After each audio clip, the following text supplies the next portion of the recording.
ರಾಷ್ಟ್ರೀಯ pulse polio ಕಾರ್ಯಕ್ರಮ 2025 ಹೌದು. ಚಿಕ್ಕಬೇವನೂರು ಗ್ರಾಮ ಪಂಚಾಯತ್ ಬೂತ್ ನಂಬರ್ 1ರಲ್ಲಿ ಗ್ರಾಮ ಪಂಚಾಯತ್ ಅಧ್ಯಕ್ಷರು, ಸದಸ್ಯರು, ಆಡಳಿತ ವೈದ್ಯಾಧಿಕಾರಿಗಳು, ಏರಿಯಾ ಮೇಲ್ವಿಚಾರಕರು ಕಾರ್ಯಕ್ರಮವನ್ನು ಉದ್ಘಾಟಿಸಿ ಮಕ್ಕಳಿಗೆ ಪೋಲಿಯೋ ಹನಿ ಹಾಕುವ ಮುಖಾಂತರ ಕಾರ್ಯಕ್ರಮಕ್ಕೆ ಚಾಲನೆ ನೀಡಿದರು.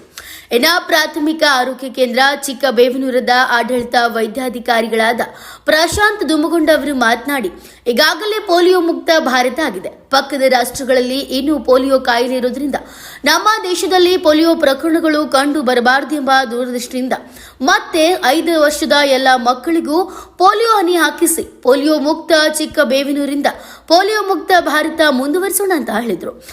ಹಿರಿಯ ಆರೋಗ್ಯ ನಿರೀಕ್ಷಣಾಧಿಕಾರಿಗಳು ಶ್ರೀ SH ಅತನೂರ್ ಅವರು ಮಾತನಾಡಿ, ತಪ್ಪದೆ 5 ವರ್ಷದವರೆಗಿನ ಎಲ್ಲ ಮಕ್ಕಳಿಗೂ ಈ ದಿನವೇ ಪೋಲಿಯೋ ಹನಿ ಹಾಕಿಸಿ ಅಂಗವಿಕಲತೆಯನ್ನ ತಡೆಗಟ್ಟಿ ಆರೋಗ್ಯವಂತ ಮಕ್ಕಳು ದೇಶದ ಆರ್ಥಿಕ ಬೆನ್ನೆಲುಬು.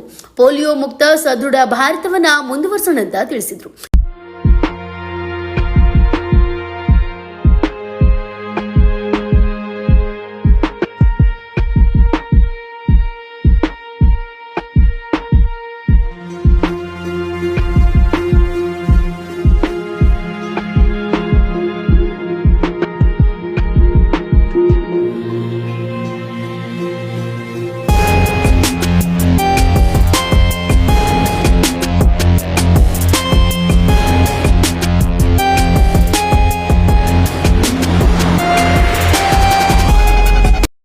ಕಾರ್ಯಕ್ರಮದಲ್ಲಿ ಗ್ರಾಮ ಪಂಚಾಯತಿಯ ಸದಸ್ಯರು ಸಿದ್ದು ಹೊನ್ನಕೇರಿ, ಅಶೋಕ್ ಅಗಸರ್, ಮುತ್ತಪ್ಪ ಬಗಲಿ, ಮಹಬೂಬ್ ಅಂಜುಟಗಿ, PKPS ಅಧ್ಯಕ್ಷರು ನಾಗು ಮರಬದ್, ಆರೋಗ್ಯ ನಿರೀಕ್ಷಣಾಧಿಕಾರಿಗಳು ಮಹಾಂತೇಶ್ ಔರಸಂಗ್, ಆಶಾ ಕಾರ್ಯಕರ್ತರು, ಅಂಗನವಾಡಿ ಕಾರ್ಯಕರ್ತರು ಉಪಸ್ಥಿತರಿದ್ದರು.